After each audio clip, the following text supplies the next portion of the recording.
আজ দেখাবো একটা অসাধারণ অনবদ্য কই মাছের রেসিপি। আর এর জন্য আমি নিয়ে নিয়েছি অনেকটা কই মাছ, আর সেটাকে ভালো করে ধুয়ে তার মধ্যে নুন, হলুদ আর সর্ষের তেল দিয়ে ভালো করে ম্যারিনেট করে রাখবো আধ ঘন্টার জন্য।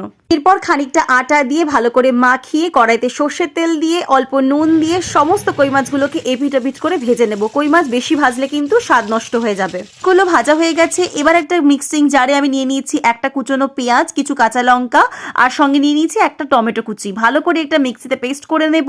আর অন্যদিকে কড়াইতে তেলের মধ্যে আমি দিয়ে দেব কিছুটা কালো জিরে আর সঙ্গে কটা চেরা কাঁচা লঙ্কা। আগে থেকে পেস্ট করে রাখা মশলাটা এবার আমি তেলের মধ্যে দিয়ে ভালো করে কষিয়ে নেব। দিয়ে দেবো স্বাদ মতো নুন, হলুদ আর কাঁচা লঙ্কার পেস্ট, সঙ্গে সামান্য চিনি যেটা অপশনাল। সবটা ভালো করে কষিয়ে নিয়ে আন্দাজ মতো জল দিয়ে এর মধ্যে মাছগুলো একে একে দিয়ে দেবো। জলটা ফুটে গেলে মাছগুলোকে এপিট ওপিট করে এর মধ্যে 1 চামচ সর্ষের তেল দিয়ে পরিবেশন করব। অসাধারণ অনবদ্য স্বাদের এই রেসিপিটা অবশ্যই ট্রাই করবেন।